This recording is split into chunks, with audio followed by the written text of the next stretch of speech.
बिस्मिल्लाहिर्रहमानिर्रहीम। आलम बरज़ख की सीरीज में आप तमाम दोस्तों का खुश आमदीद किया जाता है। अज़ाब कब्र जानवर सुनते हैं। अबू अल हकम बिन मरजान एक वाकया बयान करते हैं कि अशबीला में एक मैयत को दफन करके लोग थोड़ी देर तक एक गोशे में बैठ गए थे। लोगों ने देखा कि एक जानवर जो चरते चरते रुक गया, फिर दौड़ता हुआ उस कब्र की तरफ आया, अपना कान कब्र पर रखा, फिर भागता हुआ चला गया, फिर दोबारा आया, कब्र पर कान रखा और दोबारा भाग गया। अबू अल हकम फरमाते हैं कि उस वक्त मुझे हजरत अकरम सल्लल्लाहु अलैहि वसल्लम की वो हदीस याद आई जिसमें वो कहा करते थे कि अज़ाबे कब्र को जानवर सुन सकते हैं। इसी तरह हजरत अंस फरमाते हैं कि एक दफा नबी अकरम सल्लल्लाहु अलैहि वसल्लम हजरत अबू तलहा के साथ एक बाग में तशरीफ ले गए। हजरत बिलाल हबशी आप सल्लल्लाहु अलैहि वसल्लम के पीछे पीछे चल रहे थे। आप सल्लल्लाहु अलैहि वसल्लम के एक कब्र से गुजर हुआ तो आपने बिलाल को मुखातिब फरमाया, ऐ बिलाल, क्या तुम वो चीज सुनते हो जो मैं सुन रहा हूँ? उस कब्र का मुर्दा अजाब में मुब्तला है। जब उस कब्र के बारे में तहकीक की गई तो मालूम हुआ कि ये एक यहूदी की कब्र थी। हजरत इमाम हुसैन रजी अल्लाह तआला अन्हु के कातल अबैदुल्लाह बिन ज़ियाद का अंजाम। हजरत अम्मारा बिन उमैर की रवायत है कि हजरत इमाम हुसैन रजी अल्लाह तआला अन्हु के कातलों के सरदार अब्दुल्लाह बिन ज़ियाद जब कत्ल हुआ तो उसका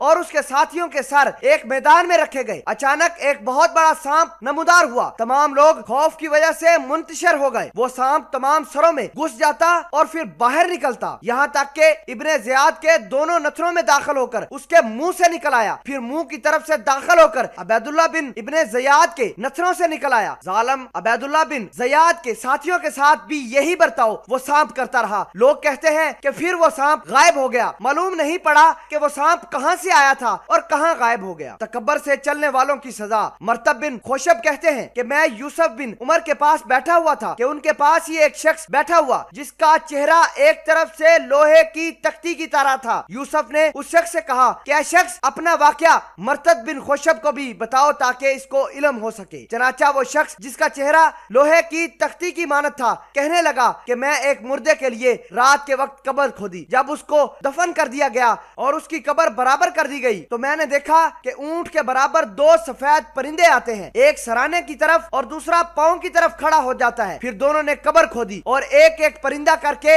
अंदर उतर गया। मैं कब्र के करीब ही था कि मैंने सुना कि कब्र में दो परिंदे आपस में बातचीत करने लगे और कहने लगे कि ये वही शख्स नहीं जो पीले कपड़ों में फख्र तकब्बर के साथ अपने इलाके में घूमा करता था, अपने ससुराल जाया करता था। दूसरा परिंदा कहने लगा कि हाँ, ये वही शख्स है जो फख्र के साथ अपने इलाके में घूमा करता था, फख्र तकब्बर के साथ अपने ससुराल जाया करता था। फिर एक परिंदे ने कब्र वाले के ऊपर एक कारी जरब लगाई जिससे कब्र जल फल हो गई और कब्र से पानी और तेल बहने लगा। फिर वही मुर्दा और कब्र अपनी असली हालत पर लौट गए। फिर हस्बे मुताबिक उन दोनों परिंदों ने जो ऊंट की मानद परिंदे थे सवाल और जवाब कब्र के अंदर ही करने लगे। उन्होंने दोबारा उस मुर्दे के ऊपर जरब लगाई, कब्र से दोबारा पानी और तेल उबल कर बाहर आया और इस तरह 3 मरतबा किया। फिर उस परिंदे ने मेरी तरफ मुतवज्जा होकर कहा कि ये कौन बैठा हुआ है? वो कहते हैं कि इसी पर उस परिंदे ने मेरे रुखसार पर ऐसी जरब लगाई कि मैं रात भर वहाँ बेहोश हो गया। सुबह के वक्त मेरा चेहरा लोहे की तख्ती की तरह हो गया था।